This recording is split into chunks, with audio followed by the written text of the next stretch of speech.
Hey guys, welcome back to part 2 of our episode with Dr. Megan Ford.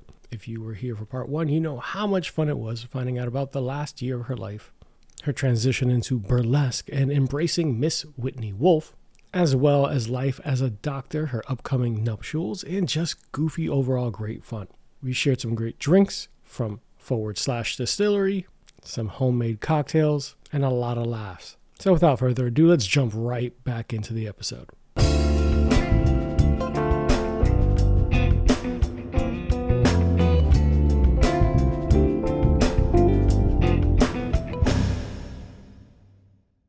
I need him to watch this because I want him to enjoy this with me because I feel like this is a nice, what I would call the gateway drug to Star Wars.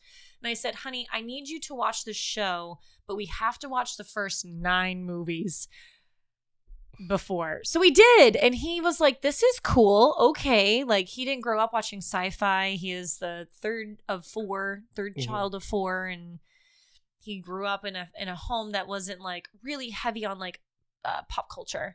So it was like, oh my gosh, what is your childhood? But he grew up in a childhood home that wasn't like super big on like pop culture. So I was like, you have to watch the first 9 movies. The 2 hours long. That man endured, but then he became obsessed. Like, he was the Mandalorian one year. He immediately bought the cosplay, wore it to MegaCon 2 years in a row and a couple of other cons. And it was at the time where it wasn't like a super popular character where everyone was doing it. Now everyone does it like at that time. But it was really, really popular for him. And he really liked it. So when the movie comes out, we're excited. But what is your what is something that you're like super passionate about in pop culture? I always like to know because you always ask us questions. I always want to know yours too. That's really interesting. Music. Is there something that you're like obsessive about right now? So I've gone through spurts. So if you have ADHD, OCD, or some sort of like tism, then you hyperfixate on something for a time, and then it becomes part of your identity. Yeah. So horror movies have always been mine. Okay. Horror movies are always mine to the point that, and I was going to give a shout out to my significant other because she has been very much very much supportive of. She knows that I enjoy these and they're fun to me, even if they're B terrible movies. I want to watch the new them. It movie? Yes. And the show Derry. Oh, we did all of it, and it is. Was it good? Oh my god! Episode 1 of it. What streaming service is that on? That is on HBO Max. HBO. We don't have HBO, and Tony's like, "Do I want to do it?" And I was like, "Just get it." Honestly, I'm not going to watch this show with you because it is very scary for me. So if you thought the It movies were scary, never watch the show Derry. Great, because I don't plan on it. Because the very first episode of Derry. Don't spoil it for people. No, I'm not spoiling it for people, but I'm telling you that it might as well have made every movie of it PG-13. Is a psychological thriller? No. It's very graphic? Graphic and psychological. I can't do that. I can't do it. I love horror. They break every rule that you're expecting. There are certain rules in horror movies. You don't fuck with dogs. You don't fuck with kids. You don't do any of those things. Derry said, that's nice. Watch this. And just from the first 3 minutes in. Yeah. No, thank you. You're like, the fuck are we doing here? It's funny because Tony really likes the graphic, gory movies. So that's what I was going to say. I don't like those because it feels, as a medical provider, so real. But also it's just like, that's nauseating. And it's just a lot of movies back then, because he loves like the classic like 80s, 90s like trash horror movies. So that's what where it's just like gore. It's all gore, and then it's not well plotted and not well done, and it's just there for the what's the word I'm looking for? Like the adrenaline of the kill, and there's no plot. I don't like those movies, and he loves those movies. So anywhere in that realm, but then any movie that's like super graphic, that like the CGI and the special effects are so well done, where it's like, that looks like an actual human dying. I'm like, no, thank you. Well, and that's what I was going to say. One of the reasons why I know Tony will talk to me, but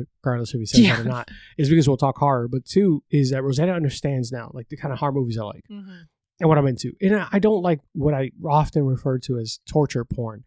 That's like the hostels, the like just over the top gore, the over top like, oh, I sliced his Achilles and I want you to see every muscle fiber.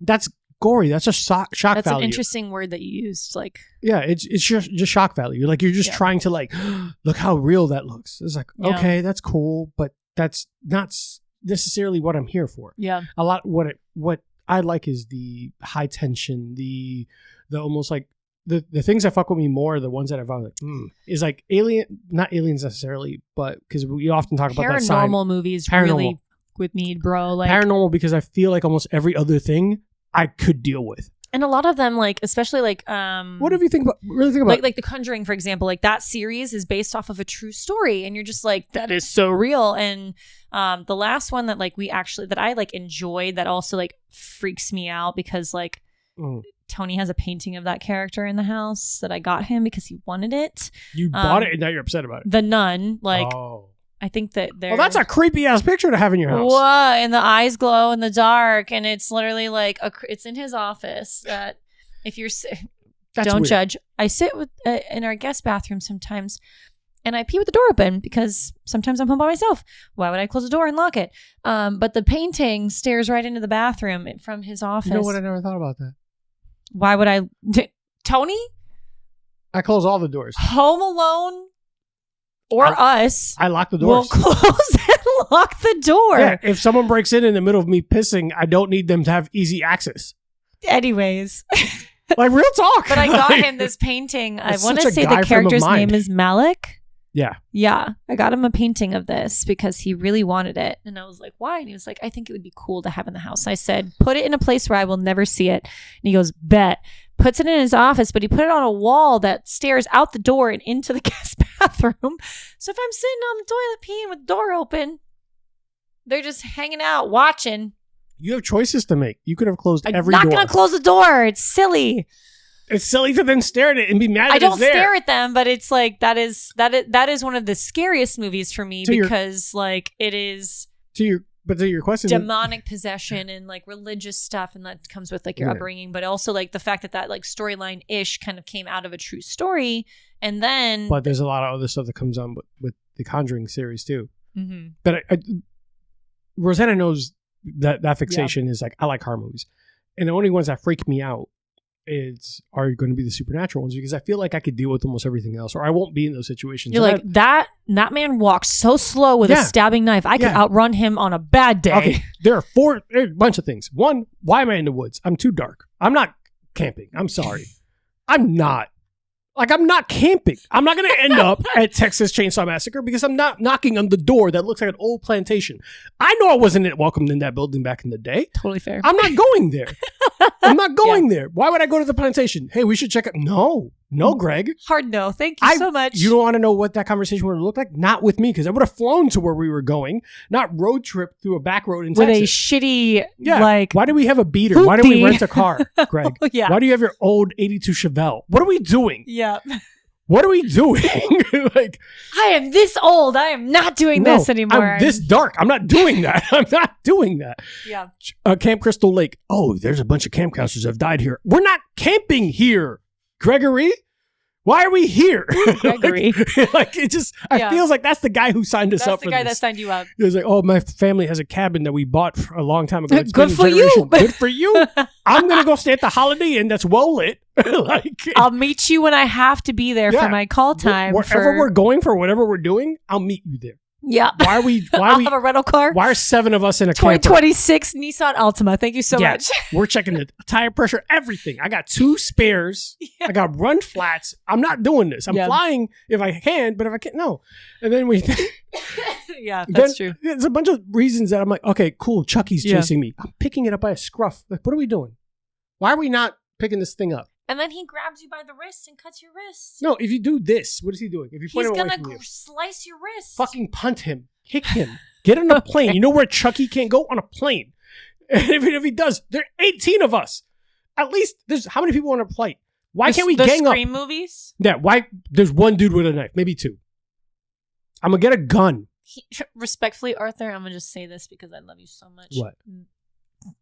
We live in Florida. You're not that tall. I know, but we're also in Florida. And all the Scream actors and all the guys in every single movie have all been like 6 something. Yeah. I'm only 5'11", 6. And that's not a good day. But you're right. You said we live in Florida. Open carry. I am fucking totally fair. Blucka, blucka. That's it. Okay. That's the end of the movie. And those people who walk up to see if he's dead, But the paranormal... I'm going to shoot him 16 times in the face. I'm going to have 3 clips. Shoot the legs in case he has his kneecaps out. Everything is blucka, blucka, blucka, blucka, blucka. I'm not fucking around. I can understand all of those situations. But paranormal, you I can't do shit but like, Jesucristo. I'm so sorry. Forgive me for my sins. Like Santeria candles. I got a cousin that might be able to help me out. Yeah. But for the most part, they made their decision. Those evil spirits made their choice. Like, that's it, fam. Do you believe in ghosts? No. No? No, my family does heavily. Like, I Really? believe that there's, like, I believe in energy. I don't really have, like... You believe in an afterlife? That's a tough one. I don't. Okay. I think we go to... So when we pass, we just become energy somewhere else. Sparkles in the wind. We become something else. We become compost. that helps. Reincarnation? No, we become compost. That becomes plants. It becomes trees. It becomes energy somewhere else. I believe this is it. Make the best of it when you can. Okay. But I think it's like a cycle. Like you said, energy can't be destroyed. It's just repurposed. So my body and my remains become something else and turn into something else. We're going to turn this into a 5-hour podcast if I told you the story about St. Augustine. And we can hold that for another day. But we will. Is this going to get spiritual and deep? No, it's about ghosts. We're going to turn this into a later podcast because it's an hour and 30 minutes. And I don't even know what was your favorite show that you've done this year. But all that, you said my fixation. You said my fixation. Yeah. It's horror movies. It almost always is. And it's that. And now, very recently, obviously, craft cocktails. And it's because of the creativity that's attached with it.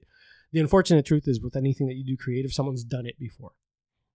Yeah. But there's always new changes, new things coming up, all these things. But it's much more about, even though someone's done it, I like discovering it for myself. It's new to me. It's like when you buy something used, it's new to me. And I've never had to try it. Yeah. I've never gotten to experiment with this technique. It's learning a new skill. So, hey, if I get to experiment, your water died. Sorry, you've been staring for a while. So your eyes got really intense. Yeah, your eyes got really intense. Sorry, I don't know if it's a ghost conversation, but you get to experiment with new techniques. Yeah, it has to be a different day because that's like a crazy story. I'll tell you after we're done. Yeah, but you get to new intense, like new ways of doing things. So, hey, I want to make a float on top with cream and blah blah. And you see these cool techniques people are doing online. It's like, how the fuck? What kind of science? People are using centrifuge to clarify lemon juice. A lot of times too, though, it's like the basics, when done well, are also so powerful. You know, part. Like if you make a shitty margarita, I don't trust you. Yeah. Like as a bartender and as someone who loves tequila does not love me. It's called what I call the bottle rocket effect. It loves you aggressively. Woo! Tired. So. Is that what it does to you? That's me. I call tequila the bottle rocket effect. Rosanna used to say. Party! She's like. Sleepy. She's like, Patron gets you pregnant. Who the fuck? Like she used to just say that. Yeah. Like, okay, I see what you're saying. But it's cool. Like, but I think it's like also in like you dabbling in the spirits sector of your craft. It's the basics when done well. Like people will circle back and go, "Oh, I really liked how he presented this idea or how he displayed this idea." It's like if you don't have like a classic cocktail sector of your brand, I would encourage it. Oh, it's funny, this is not planned at all. She had no idea I'd do this. So one of the things for YouTube we've been developing is called the basics, because I'm not a bartender. I'm not an official bartender. I'm a home bartender. So I wanted to make things approachable. And I even talk about how an old fashioned, the beauty of an old fashioned is you know what you need. A spirit, something for sweetness, water, bitters.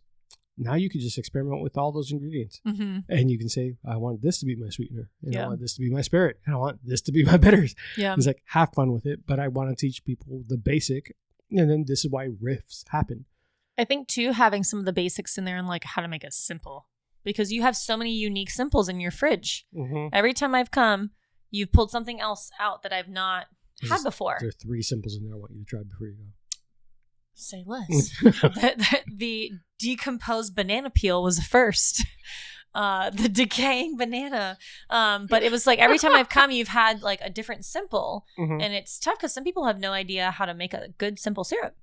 Where they're like, I don't even know where to start or how to store it or blah, blah, blah. So I think like you launching this part of your craft is really cool. And then I think a lot of people as like a consumer for the podcast and you as a home bartender, like putting the basics out there is where people will circle back. They're like, I want to just make a margarita for my friends when they come over for this party, or I want to just have a drink for myself. Like this is where they're going to circle back to. So having a good basics, like the classics is so crucial. So the fact that you can like use the basics and then like make it into something different, like a Mai Tai.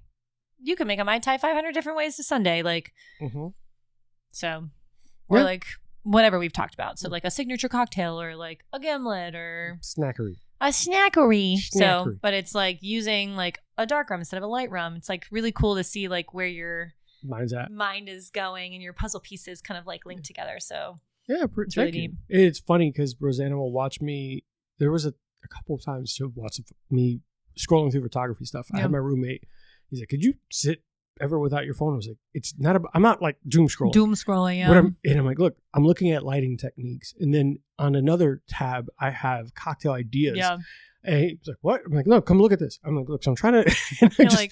I promise you asked a question. I'm not looking at porn, okay? I'm like, you asked a question, but look, so I'm trying to find a way to light this without having glare in the bottle, but also because I'm highlighting the spirit. Because like, go to the other tab. I'm gonna go ahead and show you how. he's like the full blown 20 slide PowerPoint presentation on your phone. You asked a question. Yeah. And now we're here. Yeah.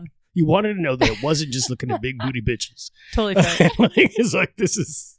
I promise you. Whole educational. Which fuck the algorithms. They always do some shit.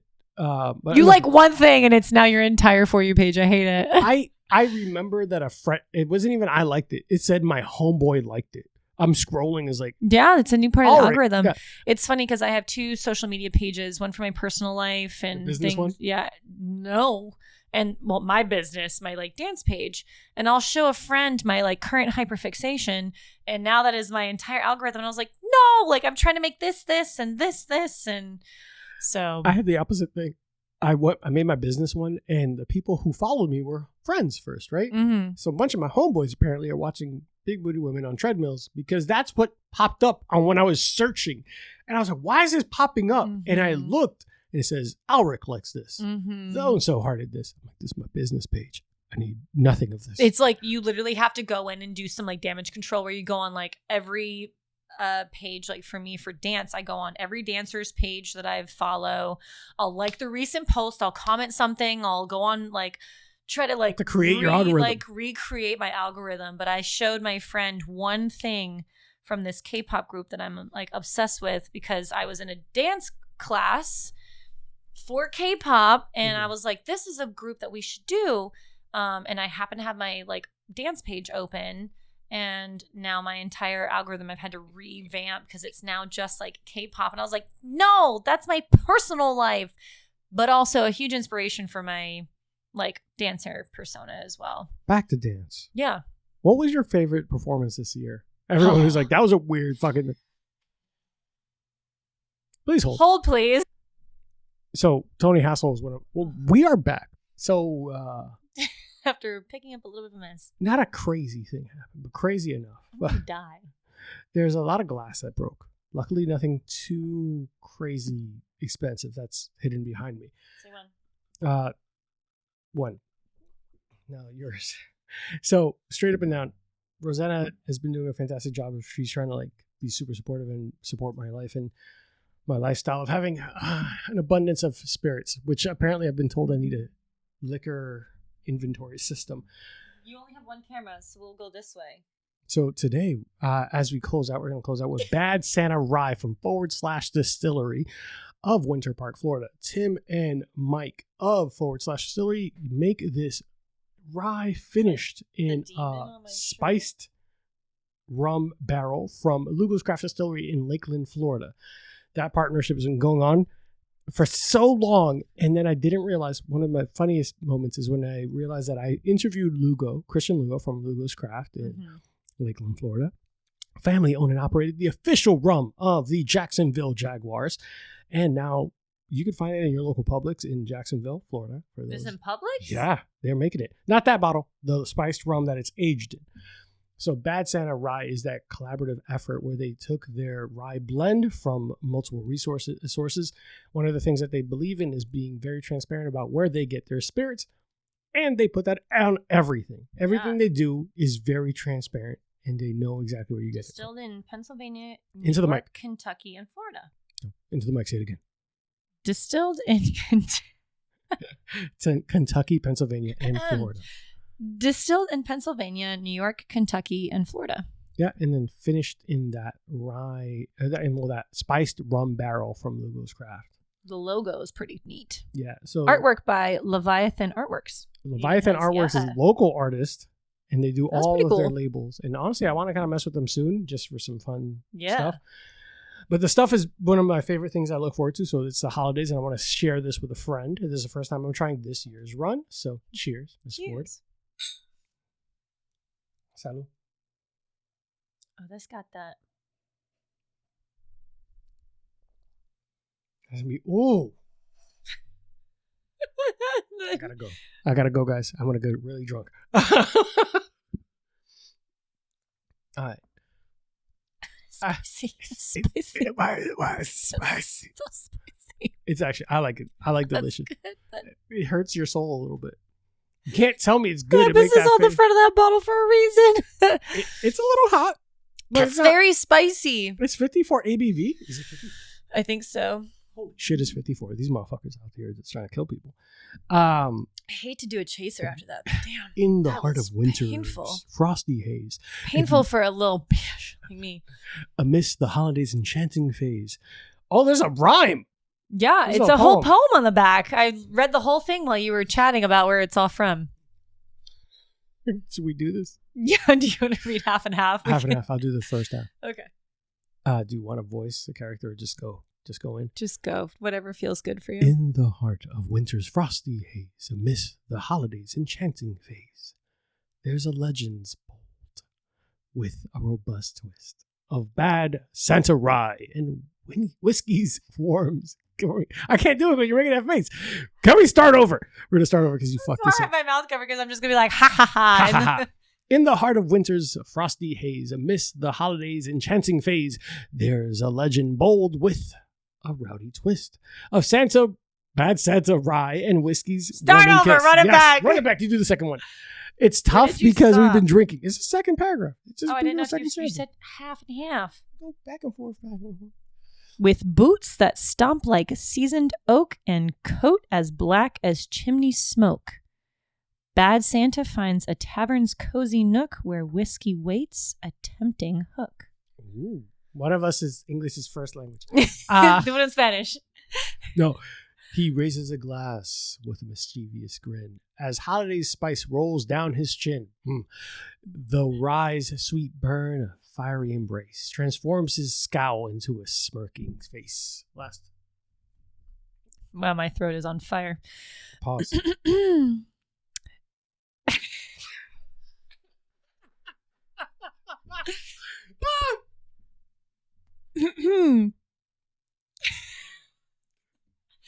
We're fucked up.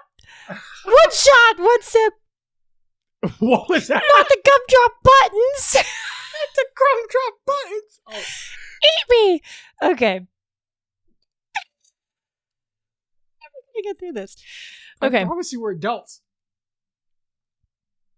Okay. Just look that way. Now you know how it feels. Oh, terrible. As the night unfolds, his mood unfreezes. With the whiskey's warmth, he eases. Samesies. He sheds his gruff and grumbling wrath. In whiskey's glow, he finds his path. So remember, even Bad Santa, rough and grim, can be swayed by spirits on a whim. With whiskey's magic holiday cheer, bringing warmth and laughter year by year. Cheers. Bad Santa Rye. Bad Santa Rye. Poem poorly read by Arthur and Megan. Terrible. Terrible. Terrible. I am not a narrator. No. Especially not when I've been drinking.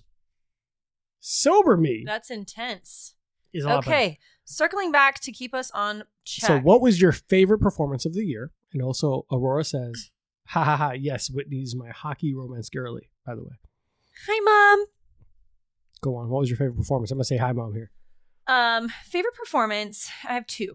So one was with a new burlesque troupe for me. I got to perform at Spooky Empire this year, which I saw that. The coolest experience. I have been a patron of Spooky Empire since Tony and I started dating, and that's been 9 years. Long time. So we've been going every year to year, and I've seen multiple different art installations and acts and performances and stuff. And so I was approached by Lashes Lane with Bad Witch Burlesque, and it is somebody that I have been envious of for so long. The moment I got into this dance performing arts space, they are someone that I have identified with, and like one day, manifestation is so real.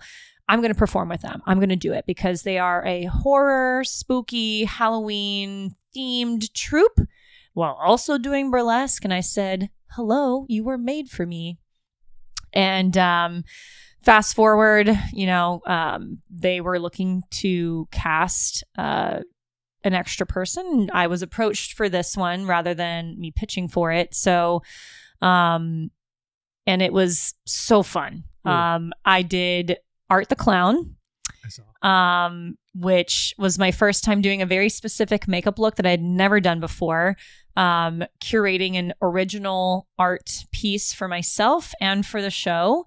And shout out to my costume creator for helping create this for me on my pieces. And the choreography was so fun to make because it was very character driven and not Whitney driven.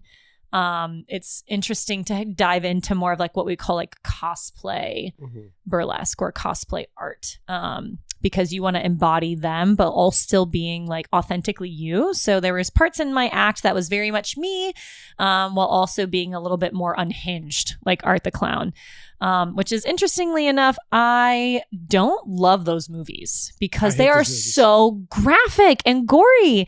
But Clown and Art the Clown in particular is so comical. So that was such a unique experience for me to dive into that because a lot of the acts that I choose are a little bit slower or a little bit more rock and roll, like very like different dynamics. And his character that I tried to embody was a little bit of me and a little bit of him. So that was so fun. And it was the biggest crowd I ever performed for. It was a room full of 300 plus people at a convention. So that was intense. That was the big 300 is a lot of people. Yeah, it's a ballroom full of people. And I'm debuting with this troupe for the first time. And I'm performing at this venue for the first time. And I'm performing this act for the first time. You knocked it out the park. And I opened the show, which sets the tone. Did you knock it out the park? I'd like to think so. It went as expected. There's always improv and the crowd like eats it up and you kind of live in that pocket for a little bit. But I came out on my friend's daughter's tricycle. I'm 5'8" for reference. We can insert photo here of my act. And I did a full, helping the premiere. Thank you for the editing because that's actually exactly what I'm going to do. Right here. It will be right here. Yeah. This camera right here. And my second favorite show of the year, I think actually circles back to my residency. So with Mystics Burlesque, we got offered a residency spot with a local restaurant that does live music with fine dining, and they shut down, revamped the name, revamped the venue, new management, new menu, new drinks, and new entertainment. And we got to develop a custom specific show for this venue that was very like Vegas showgirl. So shout out to Veronica Viper for trusting me to be in the OG cast for this project. But the venue has since altered their like scheduling, so we got to take some time off for Thanksgiving and Christmas, thank goodness. But we're back in business in the new year, so I'm excited to circle back to it. But we every other Thursday for several months we got to perform our show, and it's a dinner show. So we had like a group number, and then we all got to perform our solo acts that we all thankfully got a hand in developing the kind of skeleton of it all, so that if I were ill or sick, someone would be able to watch my video, step in, and take on the act that I made, which was so cool to be able to be given the opportunity to be part of the creative process for that show. And then we took an intermission. We do the same a different 4 acts, but same order. And then we did a closer number, and all of them were to retro postmodern jukebox covers of songs. So, our opener was, Welcome to the Jungle, but retro, like doo-wop, like very, really cool, like 1950s. And then my song that I got to pick and choreograph for myself and for others was Dream On. I'm a rocker babe at heart, so it was really cool. Really cool to have this like retro version of it. It is stunning. And then my second song was Say My Name by Destiny's Child as a retro version. So it's super cool. It's cool. You'll have to look up the songs, but and then we had our closer number. But it was so fun to like do what is called neo classic burlesque, where I am head to toe rhinestone, headpieces, full set of everything, and do it to a song that everyone knows, but in a way that is not expected. So I would say like that residency and the show itself being like implemented in something that is only allowed to be performed there, and be able to have a hand in it and be able to perform that week to week to hone my craft, which is like very rare as a performer, that you get to do the act multiple times in a very short period of time. So you get to like change a little here, shimmy a little there, do crowd interaction differently, change your face card and change your body style, and you could like really like play. So it was fun because no show was every show was different. No show was the same in the sense of like your experience, but the skeleton of the show with your opener, your solo, and your closer was the same. So it was really, really fun. So I would say like the residency for like the ability to hone my craft and really play with my abilities in like using that as repetition and have different crowd every time. We had some regulars that helped like give us confidence there. And then my second favorite, if not my first favorite, was performing at Spooky Empire for the nostalgic of it, like debuting with a brand new troupe, like all the really cool factors behind it. As a horror person, that has to be I was eating it up. Like I loved it. And it was fun because it was coming right out of HHN. My song selection, I like reeled it in, and I was kind of workshopping ideas with the producer, and she was like, oh yeah, do this. Like, these are my songs that I wanted. And she was like, do this one. Like the people will eat this up. They had been a residency of this particular convention for multiple years at this point in time. So she was like, HHN just wrapped up because it was right after Halloween weekend. And so the guests will eat up. Like if they're HHN fans, they'll know the song. They love Art the Clown. Art the Clown is making a huge comeback in the last year, especially with HHN debuting him as like a house this year. So it was like perfect. Nom, nom, nom, nom. Like literally eating it up. I lived for it. So I loved it. That's badass. I'm so happy for you. Yeah. So it was really cool to have the opportunities that I did this year. And yeah, we calculated it on our break. It was 62 shows this year. You have to sleep. I do. You know, there's 52 weeks in a year. There's, one show a week, 62 shows. And it's such a blessing. You like just a lot did the of math, and it's not really mathing. But it doesn't feel like work, like you said, like it's a labor of love. And if there's no love, it becomes just labor. And I really identified with that. I think that there's a huge component of that for me that like, it feels like work in the moment when I'm like, dang, I gotta like stay up late for like that costume for Spooky Empire. Like I needed it to hit. You were going to be in front of 300 people. And it was that's a giant. It was essentially like an open audition for me too, in the sense of like, if this goes well, we'll pull you into the cast for like the future. And immediately after the show, I was asked to come on board, which is so cool. Unfortunately, the first show of the year is the same day that I'm getting married. She goes, can you move the day? And I said, no, ma'am. Of the wedding? Yeah, she was joking, but it was like I know, the but I have to joke back. Like, of the wedding?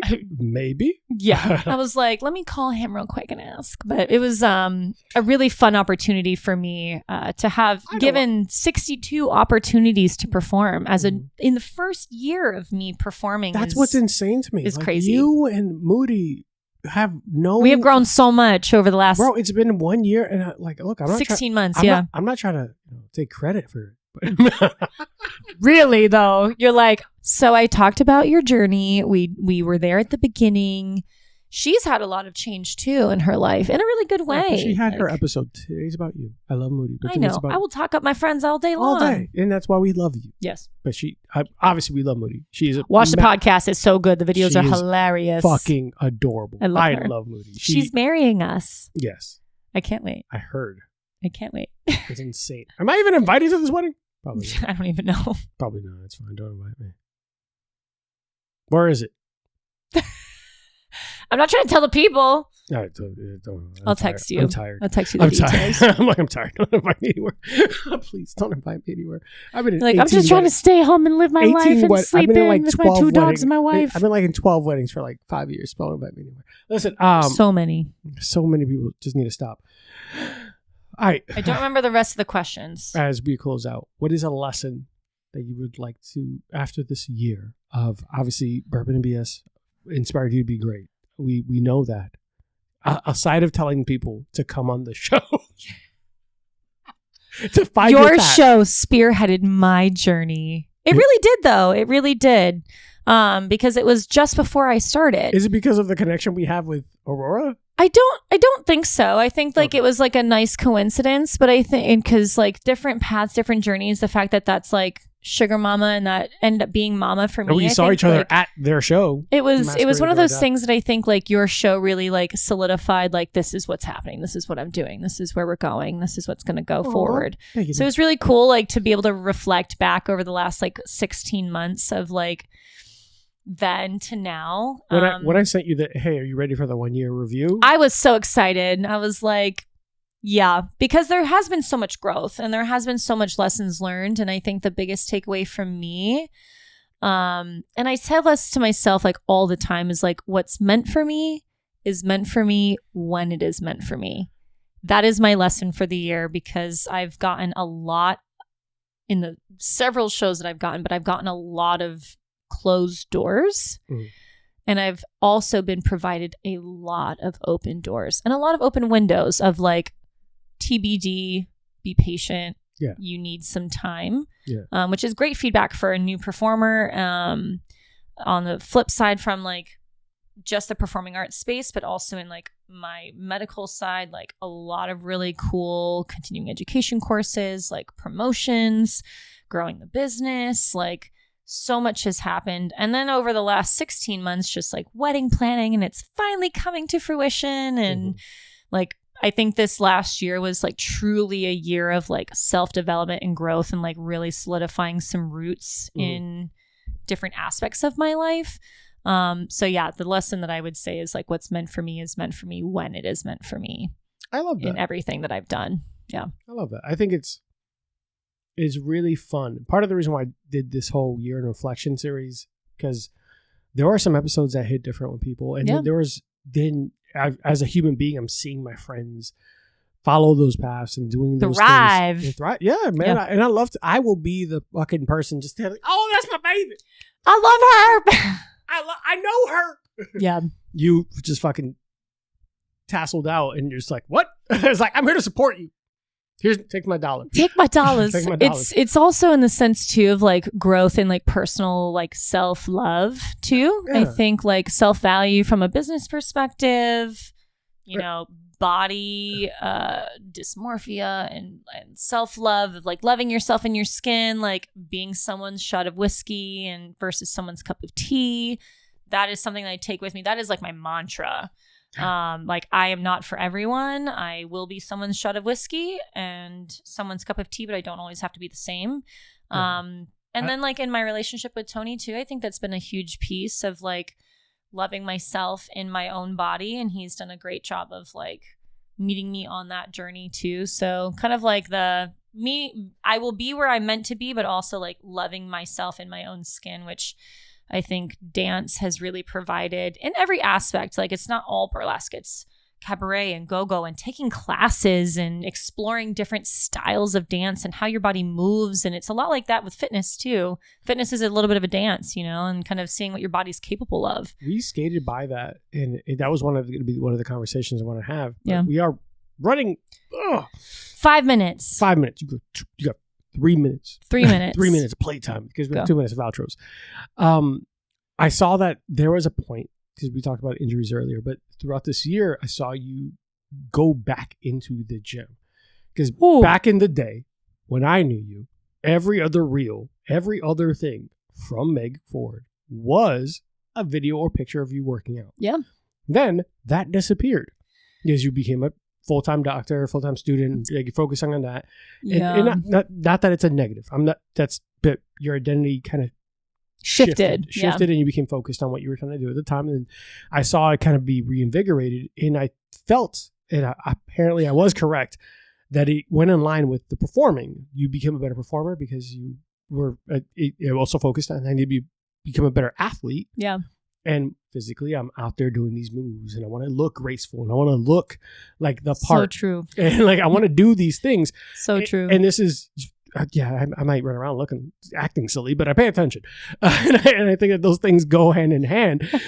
Where like performers and dancers are massive athletes, and people don't acknowledge it. And don't think true. Of it. There's hand-eye coordination, there's physical movement, and understanding where your body moves and what your strengths are and your weaknesses are. And you shift the wrong way, you could topple, but you can't afford that because that's it. There's your live performing. Yeah. You're live performing, and that's an audition, like you said about when you were Art the Clown. Is that what reinvigorated that focus on fitness and health? Couple of things. I think it's important to know that like you mentioned, dancers are so much an athlete, more than actually than a lot of the clients that I see too. I see a lot of dancers because they're poorly misunderstood. There's flexibility, strength, stability, endurance. That part. There is so much involved as a professional dancer in all aspects, not just like the burlesque space, but I treat a lot of like pro dancers. And even for me, like taking a ton of classes, it's a skill. It's like learning how to sew. It's like learning how to mix cocktails. Great way, in a great way. It's a skill that you have to hone, and there's so many different components to it. So for me, like I never do things half-assed. So I'm always in the investing in my body, and I think I've lost my way. From the last time we saw each other, I lost my way a little bit. I kind of stopped working out a little bit. I was so like hyper fixated on dance and then it turned into like a little bit of just some toxic dysmorphia and like food relationship. I need to fit in this costume. I need to look some type of way. I want to look this way. There is zero expectations. Like there are beautiful bodies everywhere in the dance space, and it's always it's just me internally. You tell me who told you that. Me. You don't talk about my friends that way. So look me in the eye. So it's important to know like there are some like mental struggles in that, but it was definitely that component where, and that circling back to what I had mentioned earlier, where like that was like a huge catalyst for me wanting to start dance was I didn't see anyone on the stage that looked like me. There are very beautiful, different varieties of bodies, skin color, gender identification, really small, very voluptuous, super busty, like all over the place. So many different people. But I didn't see anyone out there that I could like, oh, I identify with them. I look like them. I feel like I could do well here because of them. And that was a big thing for me is like, I wanted someone who looked like me to inspire people to look like me or to feel good in their skin in a more masculine frame. I personally don't feel feminine in my frame because I have so much muscle. I have a very athletic build. I have a very rectangular torso. I have large legs that are toned, which is great, and a toned body and muscles. And I like people, I turn around and show my back. And that's something that I use as my craft where I'm like, I'm going to showcase that rather than like hide from it. And at first it was something that I wasn't proud of. And it's over the last several months, that has like really inspired me over the last year to go, I want my costumes to showcase parts of my body that will inspire people to maybe go to the gym or be envious of my body type or make them proud of who make they them are. proud of like who they are, in the sense of like they are maybe more of a masculine build or are wanting to get that way and are having a hard time getting to the gym or whatever their journey looks like in the health and wellness space. But then personally for me, outside of that, on the egotistical side, it is more so like I want to feel healthy. I want to be able to move when I want to move. I want to be able to bend in any way that I want to bend. And then Honeymoon's coming. Yeah. What? I said honeymoon's coming up. Yeah. Excuse you. But then also like just feel healthy and well. I think that's a big thing that like everyone should go into 2026 with, that goal is to feel healthy and well. It's tough to do that in this like grind of a workspace. And I think it's important that we like always kind of push ourselves in that space to be as healthy and well as, and it doesn't have to look like my journey. It can look like your journey. It can be like, you know, pouring your cups of water into your designated spaces of like rest and sleep and nutrition. Hey, that feels pointed. And getting to the gym or getting your minutes of active minutes of walking and doing the things. Anybody else feeling targeted? Yeah. So, but it's stuff like that, like finding your way in the health and wellness space and whatever that looks like for you, whether it's your mental health or your physical health. But that was like the big thing, like this past year on my self-reflection was like, over the last couple of months, I'm like, I need to get that part together, because when I am not physically well, I'm not mentally well. So I got a personal trainer. I am someone like doctors need doctors, like trainers need trainers, like people need to help guide them, but it's more so for accountability for me. I like that. I have not slept in a single day in the last 4 months, because in October I was so busy that my nutrition fell off. And my body composition changed and my energy changed and my personality changed. And it was very toxic. So I was like, I'm getting a trainer starting November, because I need someone to help me with the nutrition, to help kind of keep me accountable, because I know what I need to do. I know I could do it for other people, but I can never do it for me. So that's been like a huge change of just like more like leaning into the bodybuilding space, like from an aesthetic perspective. But I want to be, when someone sees me on stage or someone sees me walk into a room, they go, that girl is fit. That girl is healthy. That's a big bitch. I'm getting there. But that's like my mindset on like my health and wellness journey over the last like several months, like November, December, like October, November, December. I've been really dialing that in. Also, the wedding helps to like give me a timeline, because not having a timeline or having a goal in mind is really tough. Because then I just feel like I'm a feather in the wind and I don't really know where I'm going. Whenever I get there, I get there. Yeah. So it's been important for me to have the accountability of like, I'm training 4 days a week now. Some weeks it's 2, some days it's 4, like meeting myself where I'm at with my busy schedule. But I think it's important that like having someone on your team, whether it's your partner in life or getting a trainer or a doctor that helps keep you accountable, I think is like the biggest shift in my mindset for fitness, because I relied so heavily on dance to hone my craft that I like fell off a lot. Mm-hmm. And there was a lot of like toxic things involved in the dance space that like was hard to let go of. Not that it was self-inflicting. No one was running around telling you this. It was just self-inflicting. So I think that that's like been the huge change from the last time I was here to now, is I'm training to feel good and to move well rather than to lift heavy or whatever. I'm still lifting heavy. I'm hitting PRs every week. Shout out to Jay. I was about to say, what do you mean? Like, I know you're lifting heavy. I'm lifting heavy, but it's... You can lie to them. Don't lie to me. Yeah, I'm lifting heavy. I don't know any other way. It's so tough, but that's been the biggest shift. And I think the biggest message for like anyone listening is like being comfortable in your skin takes time, and being comfortable in your skin takes a village, truly. And then finding an accountability partner, whether it's your partner or a personal trainer or a doctor, or someone that can keep you moving, so that you can keep doing the things that you love to do and age gracefully, I think is the best way to say it. So I'm proud of you for all of that and dealing with that and overcoming it, because it's not easy. Like, I keep saying, like, one of the things we discussed in the previous episode is that anyone who's involved in athletics, one of the giant misconceptions is that you're the most arrogant, confident, very sure of yourself. Everything you do is about vanity. It's like, bitch, do you realize that every single I cry every night in my sleep? Like, prior to my significant other, she had met me like, well after I started my fitness journey. Mm-hmm. So very much I was already dialed in and focused. And I had an ex that thought that I was vain. And she's, all you talk about is the gym and all you like about getting in there. And it was like, hey. That's your lifeline. And I said, it has nothing to do with vanity. I was a chunky kid. I didn't care about that. I could still get girls. Nothing. It was never about aesthetics. I wanted to be healthy, and I wanted to spite my doctor who said I needed high blood pressure meds. But what people don't realize is once you start doing that, you are never as big or as strong as you want to be.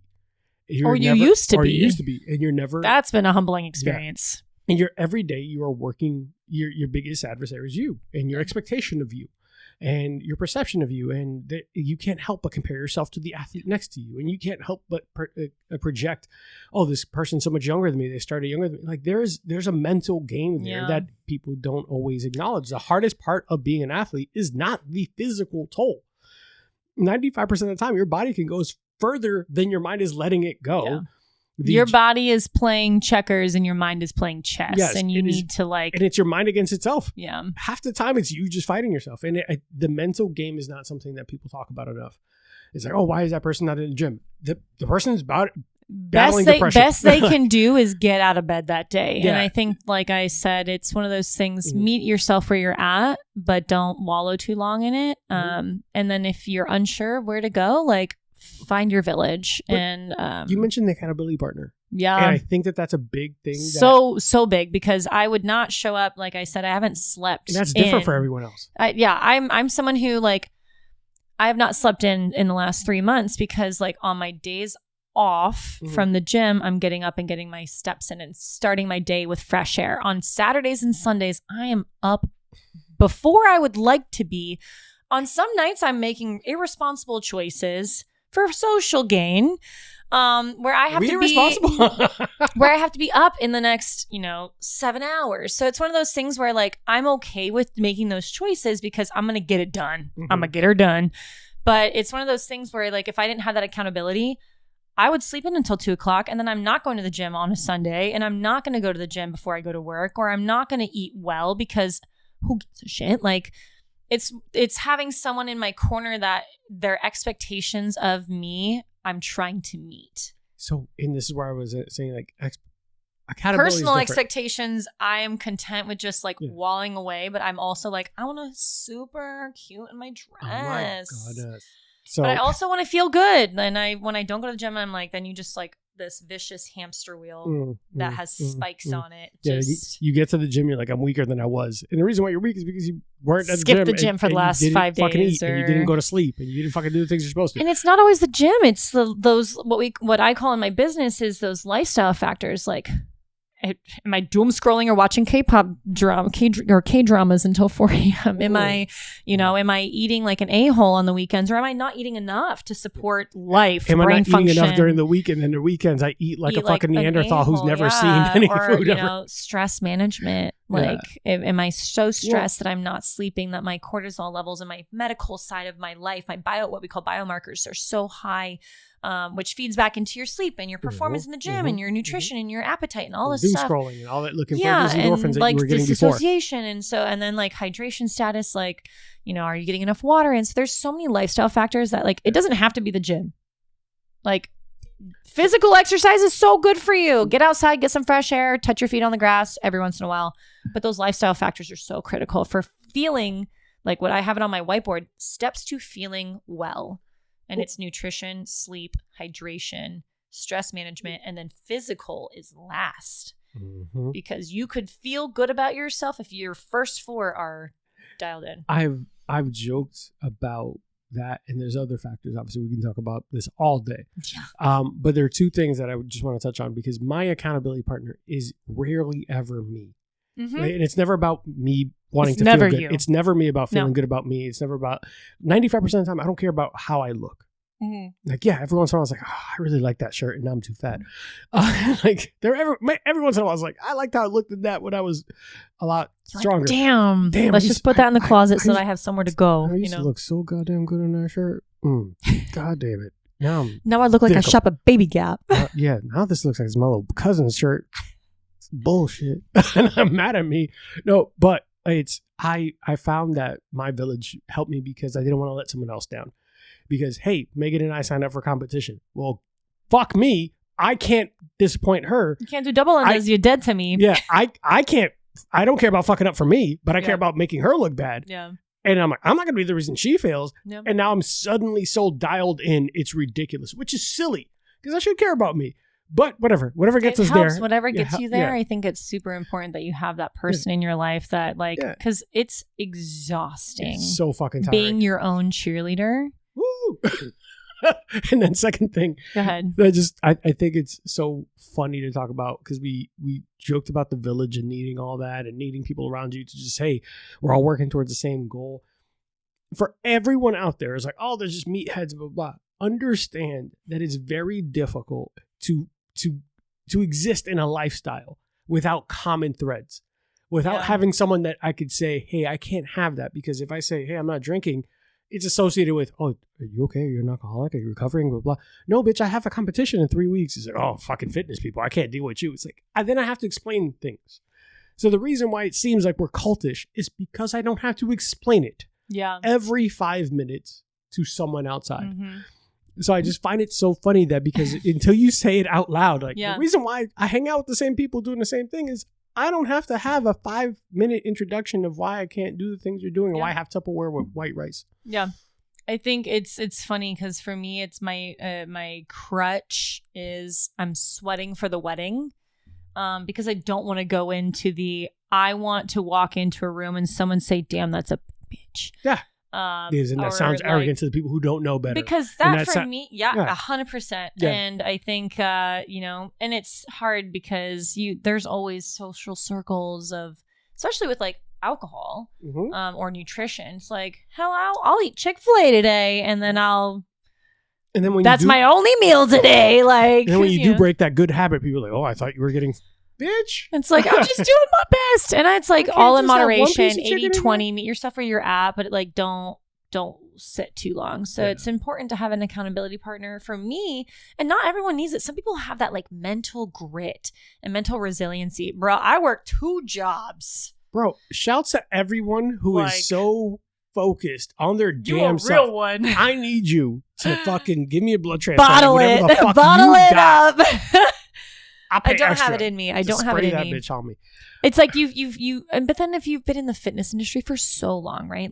That part too. You do it for so long that you're either used to having people in your circle that get you there, hey, I'll see you at class today, or hey, I'll meet you at the gym at this time, or hey, try this new protein that I've had, or whatever. Something that gets you kicks you in the ass for a minute. There should always be if it becomes part of your everyday, but it's so hard to do the longer you've been in it. It's so hard to do because lives, they venture out. My life has changed so much over the last year and a half. Hello. But even so, burnout is so real in the health and wellness space. In work. Injuries. Deters people. If you get tired of the same meal every day, it's called eating like a dog in the bodybuilding space. Dogs get so excited to eat the same dry, bland kibble every day. But you can shift your mindset into being food is fuel, not pleasure, which has been an interesting shift for me in the going from CrossFit to bodybuilding to whatever my fitness looked like to now. And I'm I cannot have, I've talked to my trainer. I was I need you to keep talking to me about nutrition because I need someone to hyperfixate on that or I will become a toxic food relationship person again because it was bad. So for me, it's food is fuel. I'm trying to get a fat ass. I'm trying to lift heavy this week. I'm trying to look some type of way in my wedding dress or whatever. For me, it's this Chick-fil-A is going to fuel my leg day tomorrow. And this liquor is going to help get me to sleep tonight, and this, and it's okay. Lower your cortisol levels. Lower your cortisol levels because you're less stressed. You're enjoying your time socially. It's also very good for dopamine levels because you're social and you're enjoying time with your friends. So this is a part of the social aspect that's important to mental health. And it's all balance, right? I'm not doing this every day. Yeah. I'm not every week. And if people do that, go ahead. But just know that there is going to be someone healthier and fitter than you. Always. But someone who started younger, someone who did something sooner, someone who has more time, who has more assets and more, just access to things and just they could do things differently. It's the people that like hyperfixate, like I don't drink or I don't do this and I eat really clean and I get 9 hours of sleep. And I was like, still gonna die. We're all going to die and we're all going to turn into dirt. We're all going to be eaten by ants and turn into a tree. But on the same time, like, how fast do we get there? That point. But also, like, are you enjoying life? Are you having a good time? Like, we only get one of these bad boys. And then it's, it's been a really fun push and pull over the last couple of years on like, oh, like, am I allowed to have that Reese's tree during the Christmas holiday season? Yeah, boy. Like, I'm going to eat 4 of those. You and happy I then didn't make a Reese's peanut butter cup cake? Like, I will turn into a Reese's peanut butter cup. You fucking judge me one more time. I'm eating 6 of them and deadlifting more than twice as body weight. So it's like, finding that like middle ground and really enjoying life a little bit. So two last things before we close out. And then we need to wrap it up. 2 last things before we close out, because I just want to say this. Two of the most toxic things. 3 more things. These are just 2 very toxic things that have motivated me through life. And I hate these about me, but I want to say them out loud because I find them so comical. And I think you might laugh. Okay. And then I think you might also then, hey, buddy, are you okay? Like, I've said to people, I just want to live long enough to outlive all of my enemies. You say that all the time, and I literally like... Yeah. I just want to be the last man standing. Be like, ha! And I dislike. How's that dirt taste? I don't have many enemies, but I dislike several people. So I dislike all people. I dislike, no. People don't matter. So the people who matter. And the people who don't. But there are people who's like, I don't like you. I'm clocking you and I'm keeping tabs so that I make sure I outlive you. I don't like how you move. But I also hope you keep moving that way because it seems like you're going to die before me. So I joke about that. I just want to outlive my enemies.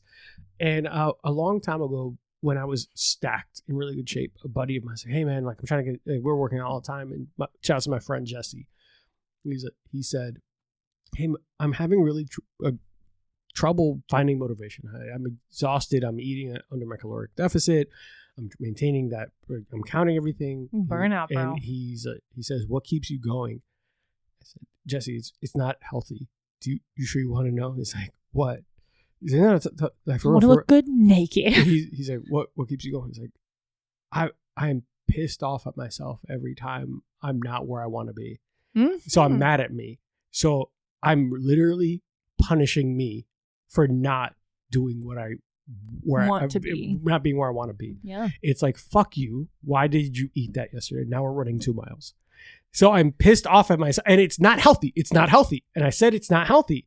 I understood it's not healthy. Yeah. But, and then he said, and it's like, what, you punish yourself? It's like, it's not punishment. It's more like, all right, cool. You did that, but now we're doing this. Cool. You did that, and it was not healthy. I understand that's super negative. I'm not promoting that message. I understand all of this, not body positivity. It's the earning your calories for me. It's not the earning the calories. And it wasn't about earning it. It was more like, the fact is, hey, we could live, have fun. And I simplified it. We could live, have fun, but don't overdo it because we are behind our goal. Yeah. You made a deal with you.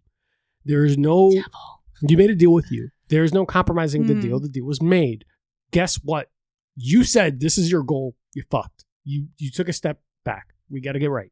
I hope you enjoyed it, but we got to get right. The goal was March 31st. You kind of said that you would do this by the end of the week. Yeah. So the contract's there. I still expect those miles by the end of the week. I expect those miles by the end of the week. I expect that PR by this day. So it's like I made a contract with me. And who is the meanest person to me? Me. So asshole me is like, hey, asshole, guess what? I hope you enjoyed that. We're going to go do all this. Yeah. Megan and Tony are going to yell at you. Jen Hall's going to tell you that your double under sucked recently because you had that extra pickles and you had the Chick-fil-A sandwich. Guess what? You're going to have to get in there and warm up for earlier. You're going to have to, and it's more, and he's like, what? It was like, it's more so that I am my asshole trainer. I am the asshole to me because I won't tolerate someone else being mean to me like that. I'm okay with someone being mean to me though. Yeah. It's like, I don't have the mental stamina to be mean to myself to get me to the gym because then it just turns toxic. I am, but when he asked me, he's like, what keeps you trying to do more than you normally do? Your personal contract with yourself. My contract, the agreement, I sat down and said, from here on out, this is my goal. And it was one of those, like, I didn't say it to anyone. I made a mental decision. I wrote it down in a book, closed that book. like a literal notebook, And wrote then it down. So dust this is the on it. goal. And that's it. And every Yeah. couple of weeks, I revisit that book, and it's like, "Hey, where are we with this?" Yeah. And you keep like track of it. It's like, "Yeah, I keep notes." And I shit on myself, and I also praise myself. I'm the celebrating myself, but I'm also the person that says, "What the fuck was that?" Yeah. Like, did you really need to drink like 6 shots of Fireball with your friends? Yeah. Like, could 4 have been enough? Could 2 have been enough? None of it. Did you have to go have 2 Zinger Mountain Melts and a pitcher of beer? Like, Bro, I shit, like, love a Zinger Mountain Melt. hey, Ale House, you're still not a sponsor. Unsponsored. But Dad special. Was it Father's Day? It's Father's Day. This New Year's Eve. This New Year's Eve at your local Miller's Hold Ale on, House. keep going. No. I'm gonna look it up, see what their specials are. No, Hold on, we have to close this out. We have to close it out with their specials. But my point was, like, it wasn't the healthiest thing, but I realized that the harshest critic of me was me. The people who were getting paid to yell at me will yell at me at a certain extent, but there's also this big Hispanic dude in front of you. They don't always yell. Moody will yell at me. You'll yell at me. Mark will yell at me. Shit. And Mark will more so like, the fuck was that? Like, the fuck was that? Enough of that. Before, I know we're about to do the Miller's plug, but none of these cameras that's out of memory. So we can't do it. So it's you who has to do it. Just me.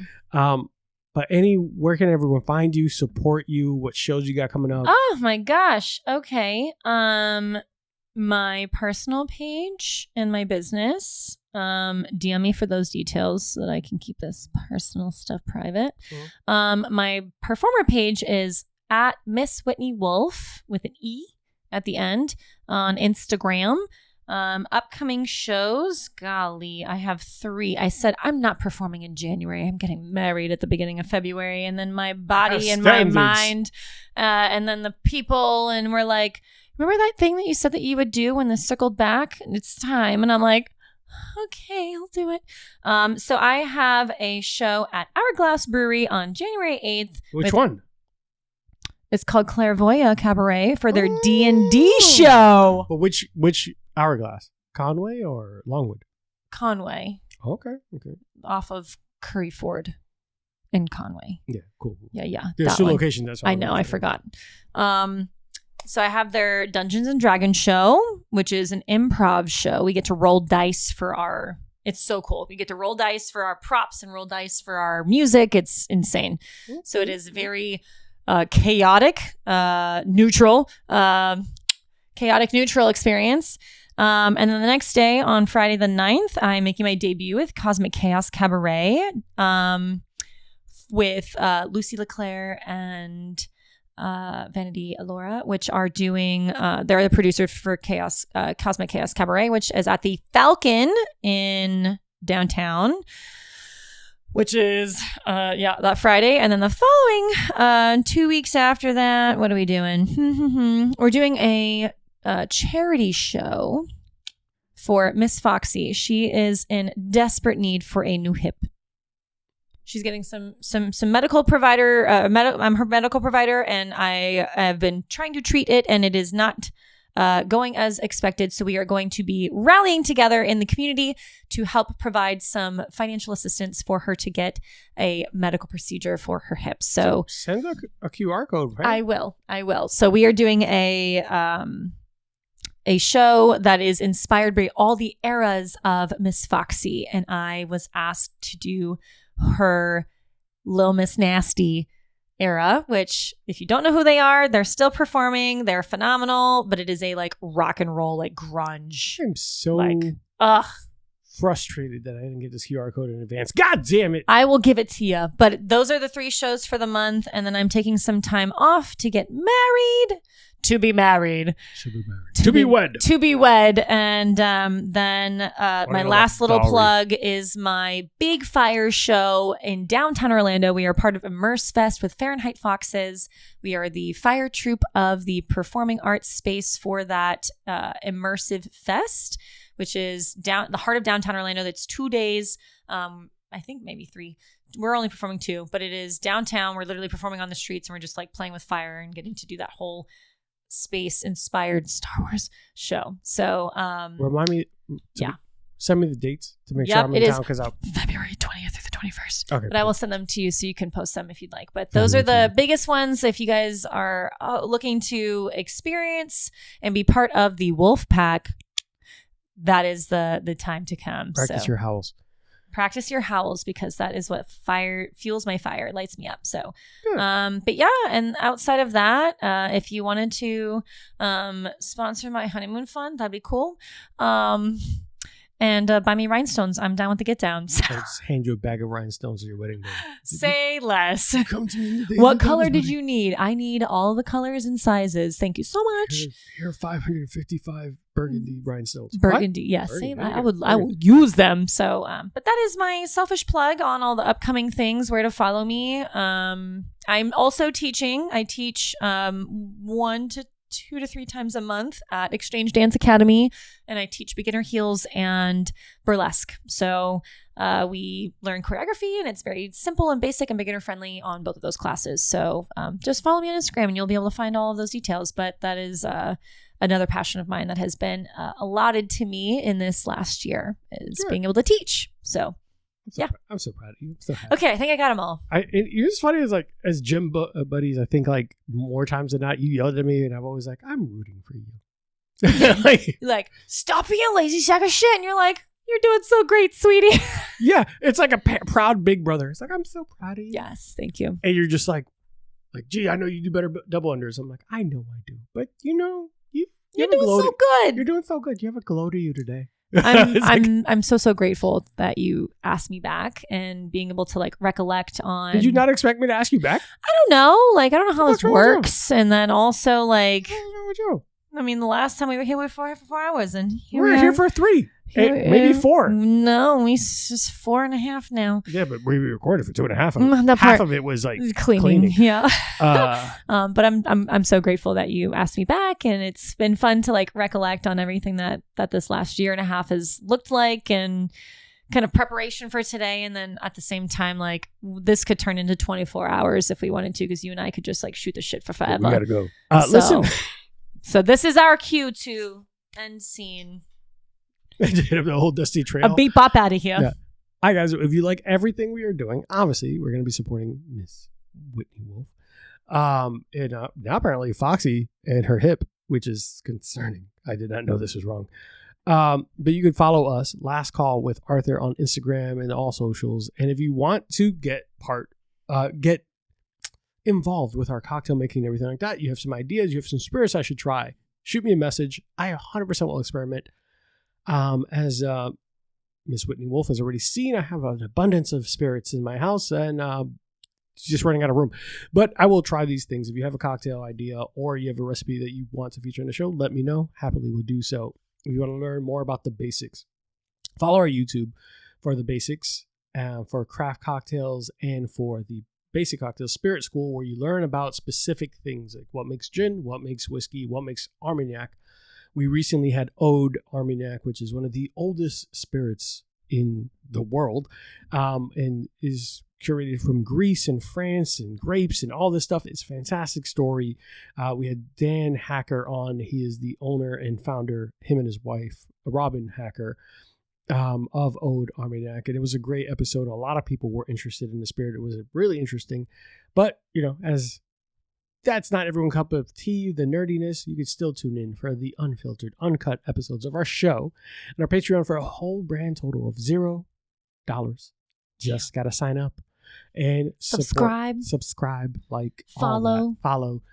That's all we got going on. DM. Don't share with your friends. Comment in the comments so that it turns into your algorithm. Circling back. I'm hiring her for my marketing because I am terrible at this part.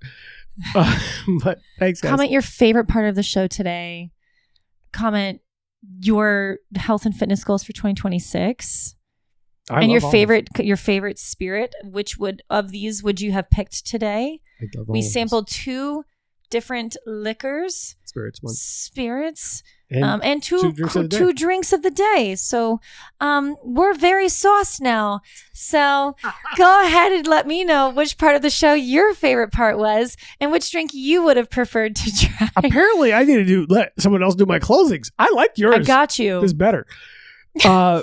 Don't drink and drive. Drink responsibly. Take care of yourselves. Find your village and don't text your ex. And avoid Amazon one-click buy unless you're sending it to us because we need it at the show. All the rhinestones. Love you guys. Bye. Hey guys, today's episode is brought to you by Burn, Termite, and Pest Control. I first met Joe Byrne on Full Frontal Nerdity Show and decided to give his company a try. They have been the best pest service I've ever had, from flexible scheduling, attention to detail, fair pricing, and everything you love about a small business. I highly recommend Joe Byrne and Burn, Termite, and Pest Control. It's a family-owned and operated business with over 30 years of experience in termite and pest. You can reach Burn, Termite, and Pest Control at 321-297-7985. Once again, 321-297-7985. And let them know Bourbon and Bullshit sent you. Thanks, guys. See you next time.